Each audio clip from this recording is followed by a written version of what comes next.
जय श्री कृष्ण। अध्याय 6 श्लोक 36 से आगे का वर्णन। अनुवाद। जिसका मन उच्छृंखल है उसके लिए आत्म साक्षात्कार कठिन कार्य होता है, किंतु जिसका मन संयमित है और जो समुचित उपाय करता है उसकी सफलता ध्रुव है। ऐसा मेरा मत है। तात्पर्य। भगवान घोषणा करते हैं कि जो व्यक्ति अपने मन को भौतिक व्यापारों से विलग करने का समुचित उपचार नहीं करता, उसे आत्म साक्षात्कार में शायद ही सफलता प्राप्त हो सके। भौतिक भोग में मन लगाकर योग का अभ्यास करना मानो अग्नि में जल डालकर उसे प्रज्वलित करने का प्रयास करना हो। मन का निग्रह किए बिना योगाभ्यास समय का अपव्यय है। योग का ऐसा प्रदर्शन भले ही भौतिक दृष्टि से लाभप्रद हो, किंतु जहाँ तक आत्म साक्षात्कार का प्रश्न है, यह सब व्यर्थ है। अतः मनुष्य को चाहिए कि भगवान की दिव्य प्रेमा भक्ति में निरंतर मन को लगाकर उसे वश में करे।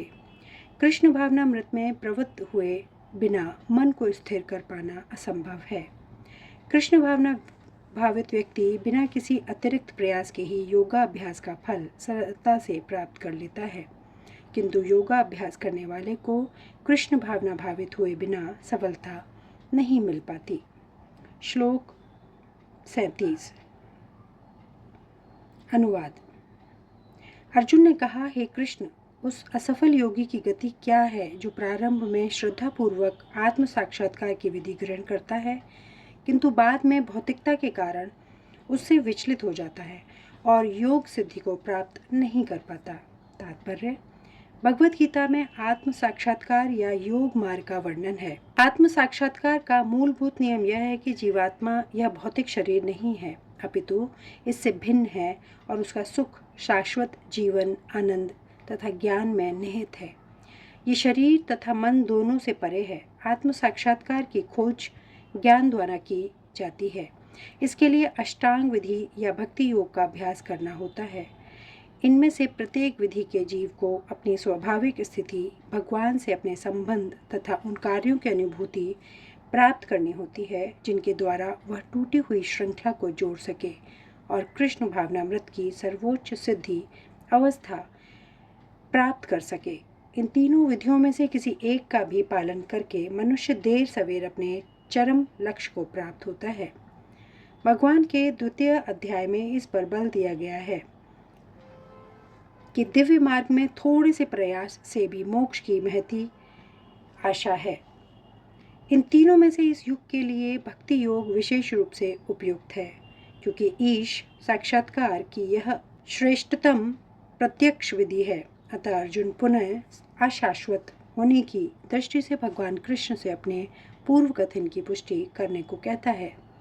भले ही कोई आत्म साक्षात्कार के मार्ग को निष्ठापूर्वक क्यों न स्वीकार करे, किंतु ज्ञान की अनुशील विधि तथा अष्टांग योग का अभ्यास इस युग के लिए सामान्यतः बहुत कठिन है।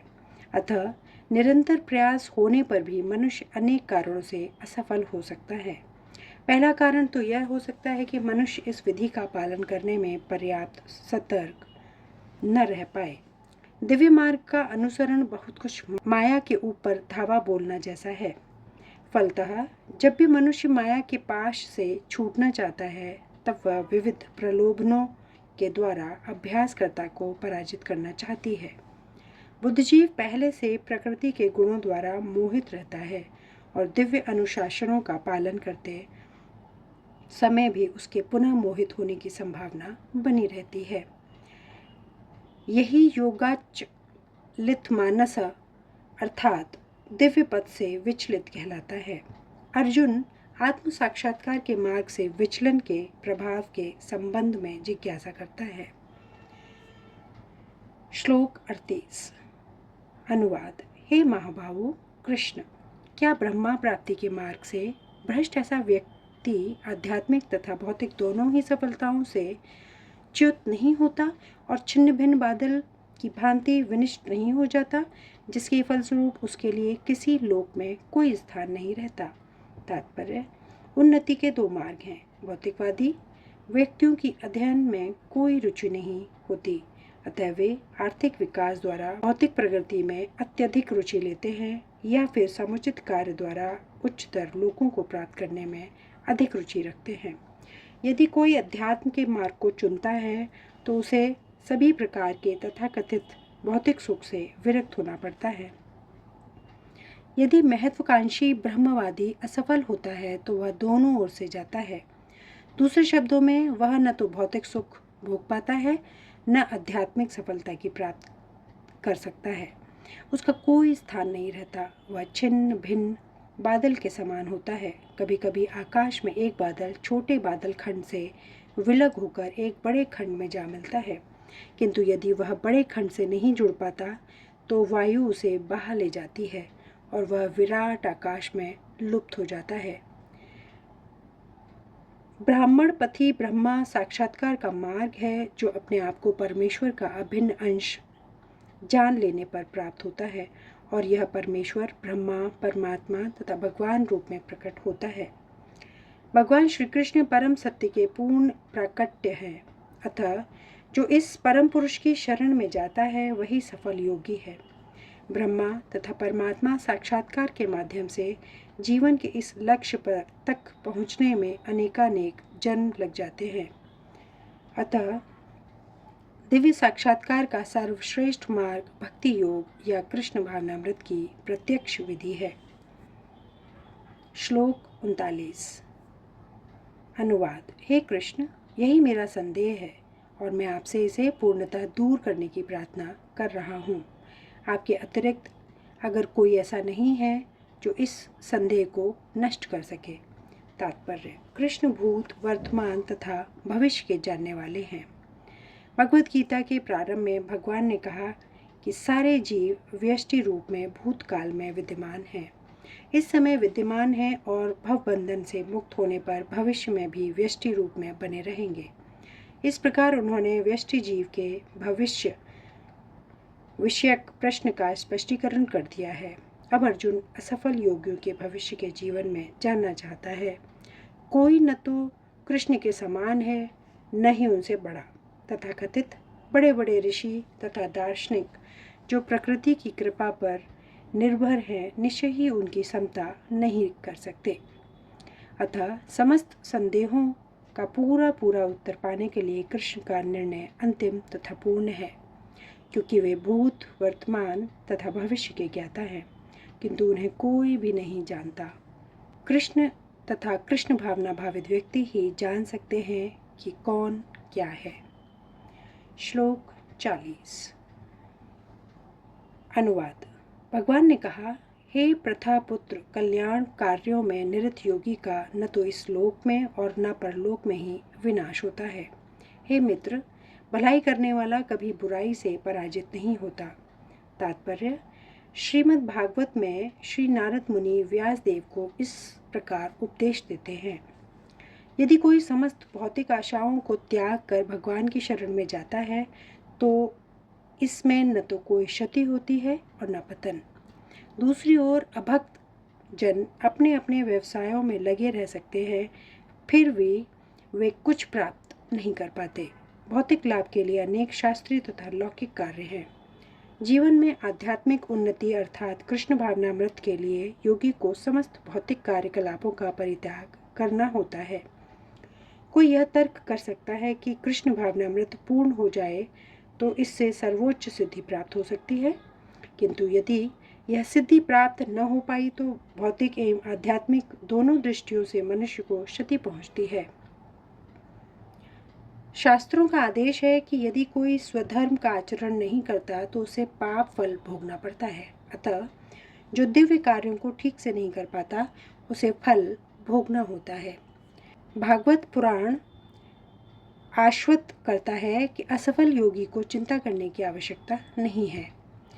भले ही उसे ठीक से स्वधर्माचरण न करने का फल भोगना पड़े तो भी वह घाटे में नहीं रहता, क्योंकि शुभ कृष्ण भावनामृत कभी विस्मृत नहीं होता।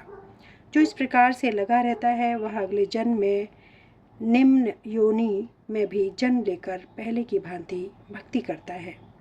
दूसरी ओर जो केवल नियम कार्यों को दृढ़तापूर्वक करता है, किंतु यदि उसमें कृष्ण भावनामृत का अभाव है तो आवश्यक नहीं कि उसे शुभ फल प्राप्त हो। इस श्लोक का तात्पर्य इस प्रकार है: मानवता के दो विभाग किए जा सकते हैं। नियमित तथा अनियमित। जो लोग अगले जन्म तथा मुक्ति के ज्ञान के बिना पाश्विक इंद्रिय तृप्ति में लगे रहते हैं, वे अनियमित विभाग में आते हैं। जो लोग शास्त्रों में वर्णित कर्तव्य के सिद्धांतों का पालन करते हैं, वे नियमित विभाग में वर्गीकृत होते हैं। अनियमित विभाग के संस्कृत तथा असंस्कृत, शिक्षित तथा अशिक्षित, बली तथा निर्बल लोग पाश्विक वृत्तियों से पूर्ण होते हैं। उनके कार्य कभी भी कल्याणकारी नहीं होते, क्योंकि वे पशुओं की भांति आहार, निद्रा, भय तथा मैथुन का भोग करते हुए इस संसार में निरंतर रहते हैं, जो सदा ही दुखमय है। किंतु जो लोग शास्त्रीय आदेशों के अनुसार संयमित रहते हैं, इस प्रकार क्रमशः कृष्ण भावनामृत को प्राप्त होते हैं, वे निश्चित रूप से जीवन में उन्नति करते हैं। कल्याण मार्ग के अनुयायियों को 3 वर्गों में विभाजित किया जा सकता है। भौतिक संपन्नता का उपभोग करने वाले, शास्त्रीय विधि विधानों के अनुयायी, इस संसार में मुक्ति पाने के लिए प्रयत्नशील लोग तथा कृष्ण भावनामृत के भक्त। प्रथम वर्ग के अनुयायियों को पुनः 2 श्रेणियों में विभाजित किया जा सकता है: सकाम कर्मी तथा इंद्रिय तृप्ति की इच्छा न करने वाले। सकाम कर्मी जीवन के उच्चतर स्तर पर उठ सकते हैं, यहाँ तक कि स्वर्ग लोक को जा सकते हैं, तो भी इस संसार से मुक्त न होने के कारण वे सही ढंग से शुभ मार्ग का अनुगमन नहीं करते। शुभ कर्म तो वे हैं जिनसे मुक्ति प्राप्त हो। कोई भी ऐसा कार्य जो परम आत्म साक्षात्कार या अध्यात्म बुद्धि से मुक्त की ओर उन्मुख नहीं होता, वह रंच मात्र भी कल्याणप्रद नहीं होता। कृष्ण भावनामृत संबंधी कार्य की एकमात्र शुभ कार्य है, और जो भी कृष्ण भावनामृत के मार्ग पर प्रगति करने के उद्देश्य से स्वेच्छा से समस्त शारीरिक असुविधाओं को स्वीकार करता है, वही घोर तपस्या के द्वारा पूर्ण योगी कहलाता है। चूँकि अष्टांग योग पद्धति कृष्ण भावनामृत की चरम अनुभूति के लिए होती है, अतः यह पद्धति भी कल्याणप्रद है। अतः जो कोई इस दिशा में यथाशक्य प्रयास करता है, उसे कभी अपने पतन के प्रति भयभीत नहीं होना पड़ता। श्लोक 41 से आगे का वर्णन अगले वीडियो में। धन्यवाद। जय श्री कृष्ण।